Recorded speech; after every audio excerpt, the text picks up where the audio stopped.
আলোচনা করার বিষয় হলো ঘোড়ার মাংস খাওয়া যাবে কি, এই বিষয়ে ইনশাআল্লাহ আলোচনা করিব। আমরা সর্বপ্রথম কোরআনের মাজিদের মধ্যে দেখব কোরআন শরীফে আল্লাহ পাক রব্বুল আলামিন কি বলছেন। আল্লাহ পাক রব্বুল আলামিন কোরআনের মধ্যে বলেছেন, ওয়াল খায়লা ওয়াল বিগালা ওয়াল হামিরা লিতারকাবুহা ওয়া জিনাহ ওয়া ইয়াখলুকু মা লা তা'লামুন। এই আয়াতের মধ্যে আল্লাহ রাব্বুল আলামিন ঘোড়া সম্পর্কে, গাধা সম্পর্কে এবং কি খচ্চর সম্পর্কে আল্লাহ পাক রব্বুল আলামিন ঘোষণা করলেন যে এই তিনটি প্রাণীকে সাওয়ার হওয়ার জন্য এবং সৌন্দর্যের জন্য বানানো হয়েছে। সাওয়ার হওয়ার জন্য এবং কি সৌন্দর্য লাভ করার জন্য এই তিনটি প্রাণীকে আল্লাহ রাব্বুল আলামিন বানাইছেন। এই আয়াতের মধ্যে পাওয়া গেল। ঘোড়ার মাংস খাওয়া যাবে কি, খাওয়া যাবে না, এই সম্পর্কে কোরআনে নেই।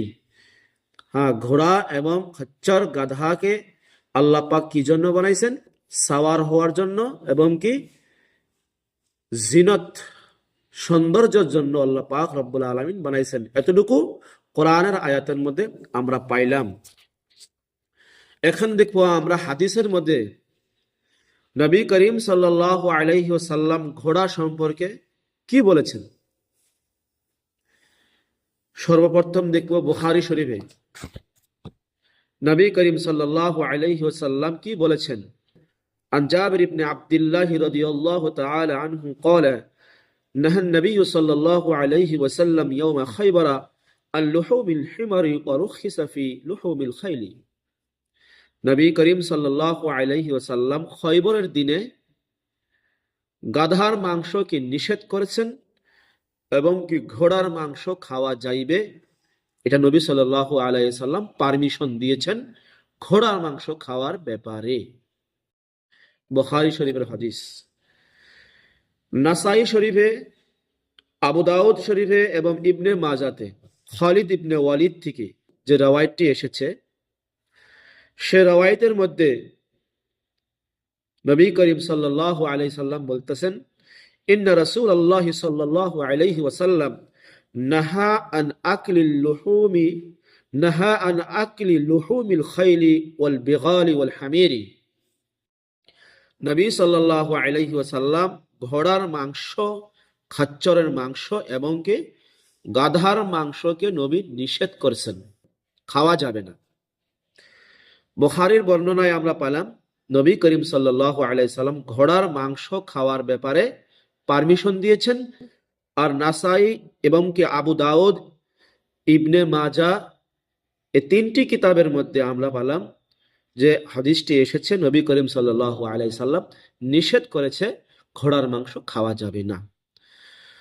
তো একই ব্যাপারে যখন আদেশ পেলাম এবং নিষেধও পেলাম নবীর হাদিসের দ্বারা, তো একটি কায়দা হলো, গ্রামার হলো, কোনো এক বিষয় যখন আদেশ এবং নিষেধ দুটা একসাথে পাওয়া যাইবে, একই বস্তুর ব্যাপারে আদেশও পাওয়া যাবে আবার নিষেধও পাওয়া যাবে, তো উসুল হলো, নিয়ম হলো, সেই জায়গার মধ্যে নিষেধের প্রাধান্য দেওয়া হয়।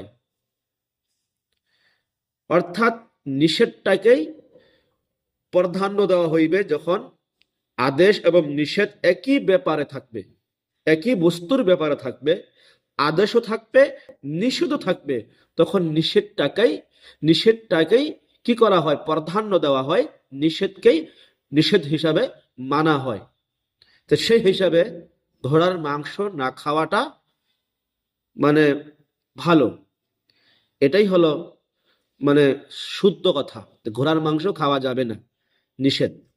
যাই হোক, এই সম্পর্কে ফুকাহা ইকরামরা কি বলেছেন, ফুকাহাদের মত নেওয়া আমাদের দরকার আছে। কারণ হলো বর্তমানের যুগে পৃথিবীর সমস্ত উলামারা যদি এক মঞ্চে হয় আর একজন ফুকাহা এক মঞ্চে হলে পুরা পৃথিবীর সমস্ত উলামার থেকে ভারী হবে একজন ফুকাহা। এজন্য আমাদের ফুকাহাদের মতামত নিতে হবে। ফুকাহা ইকরামরা কি বলেছেন অবশ্যই আমরা দেখব। এই বিষয়ে সাহেবে হেদায়া এবং সাহেবে কুদুরি, হেদায়া এবং কুদুরির মধ্যে যে এবারতটি এসেছে, ওই এবারতটি আমি জমা করেছি। ওখানে কি লেখা আছে? ওয়ায়ুকরাহু লাহমুল ফরসি ইনদা আবি হানিফাতা রাহিমাহুল্লাহ ওয়াল মাকরুহু তাহরিমান ইউতলাকু আলাইহি আদমুল হিল্লি। সাহেবে হেদায়া এবং সাহেব কুদুরি বলেন যে ঘোড়ার মাংস খাওয়া মাকরুহ, আবু হানিফা রাহমাতুল্লাহ আলাইহির মাসলাক। ওয়াল মাকরুহ, কেমন মাকরুহ হবে? ওয়াল মাকরুহু তাহরিমান, এটা মাকরুহে তাহরিমি, হারাম নয় কিন্তু হারামের একেবারে নিকট। তো সেই হিসেবে ইউতলাকু আলাইহি আদমুল হিল, খাওয়া যাবে না, এটাই প্রমাণ। তো আমরা হেদায়ার এবং কি কুদুরির মাধ্যমে যে এবারতটি পেলাম যে ঘোড়ার মাংস খাওয়া মাকরুহে তাহরিমি, সেই ব্যাপারে হানাফি মাসলাকের সব থেকে গ্রহণযোগ্য যে ফতোয়া, ফতোয়ায় শামী, সে ফতোয়া শামীর মধ্যে কি আছে এবারতটি আমি জমা করেছি। ইন্নাত তাহরিমা লাইসা লিনাজাসাতি লাহমিহা ইন্না হুরমাতাল আকলি লিইহতিরামি মিন হাইসু আন্নাহু ইয়াকাউ বিহি ইরহাবুল আদুবি ওয়ালা লিনাজাসাতিন ফালা ইউজিবু নাজাসাতাস সূরি কামা ফিল আদমি। কি বলছেন? ইন্নাত তাহরিম লাইসা লিনাজাসা লাহমিহা, ঘোড়ার মাংস খাওয়াটা যে মাকরুহে তাহরিমি, এটা ঘোড়ার মাংস নাপাক হওয়ার কারণে নয় যে ঘোড়ার মাংস নাপাক এই জন্য মাকরুহে তাহরিমি, এমন কোনো কথা নয়। বরং ইন্না হুরমাতাল আকলি লিইহতিরাম, বরং খাওয়াটা মাকরুহে তাহরিমি হো এলিল ইহতিরাম, ইজ্জতের জন্য। কারণ আল্লাহ তাবারাক ওয়া তাআলা কি বলছেন? ইতারকাবু জিনা, সাওয়ার হওয়ার জন্য এবং কি জিনাত, জিনাত লাভ করার জন্য। তো ইহতিরাম, ঘোড়ার ভিতরে ইহতিরাম আছে, ইজ্জত আছে, সেই ইজ্জতের জন্য অবশ্যই ঘোড়া খাওয়া যাবে না। যেমন মানুষকে খাওয়া যাবে না, মানুষের ইহতিরামের কারণে মানুষকে খাওয়া যাবে না, তেমনই ঘোড়াকে খাওয়া যাবে না, ঘোড়ার ইহতিরামের জন্য ঘোড়াকে খাওয়া যাবে না। মিন হাইসু আন্নাহু ইয়াকাউ বিহি ইরহাবুল আদুবি, কারণ ঘোড়ার ভিতরে এমন রুউব আছে যে ঘোড়া দুশমনকে জঙ্গের ময়দানে, লড়াইয়ের ময়দানে দুশমনকে রুউব দিতে পারে, ডরাইতে পারে, ভয় দেখাতে পারে। হ্যাঁ, ঘোড়া দেখলে পরে দুশমনরা ভয় করত।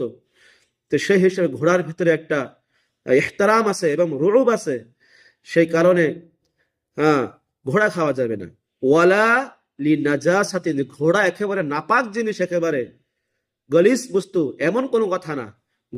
ঘোড়া অবশ্যই পাক, ঘোড়া অবশ্যই পাক, কিন্তু তার ইহতিরামের কারণে, তার ইজ্জতের খাতিরে, ইজ্জতের জন্য ঘোড়া খাওয়া যাবে না।